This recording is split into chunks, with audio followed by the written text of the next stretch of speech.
In this video, we're looking at the nuclear reactor.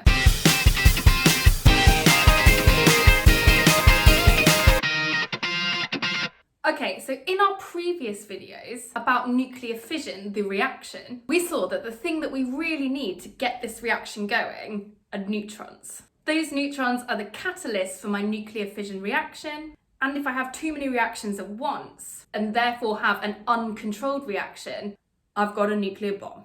So how do we keep neutrons fueling this reaction at the right balance inside our reactor?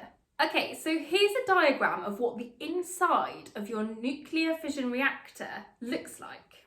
And the three key bits we're going to focus on at the minute are the fuel, the moderator, and the control rods. The fuel rods contain all of my uranium-235 ready to undergo fission and release energy. And in order to kick this reaction off, I need my uranium-235 to absorb neutrons. And they can't just be any old neutrons.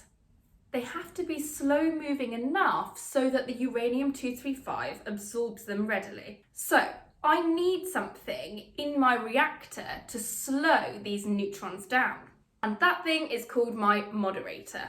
Made out of a material like graphite, it makes sure that neutrons released in these fission reactions are slowed down enough so that they can go on to be absorbed by other uranium-235 nuclei and continue my reaction. So the purpose of my moderator really is to help this reaction along. So now let's look at what the point of the control rods are.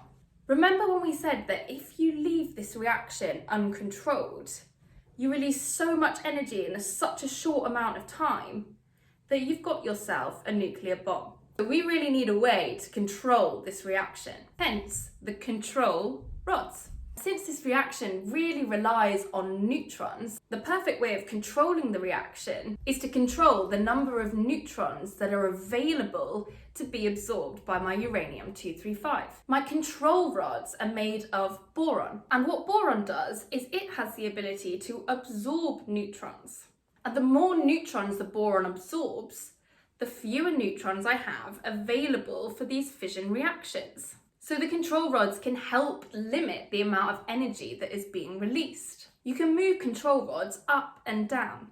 If you move the control rods fully down, they will absorb loads of the neutrons and shut down your fission reaction, which can be really helpful in the case of an emergency. If you want to speed the reaction up, you can raise the control rods, fewer neutrons are being absorbed, so more are available for my fission reactions. One extra feature to mention is the concrete shielding around my reactor core.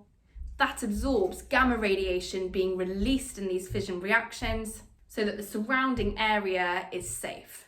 Okay, so how do we use this energy from our fission reactor to generate electricity? Well, the energy released by the reaction is transferred to the thermal energy store of our coolant.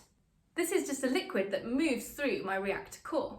That coolant then transfers that thermal energy to water.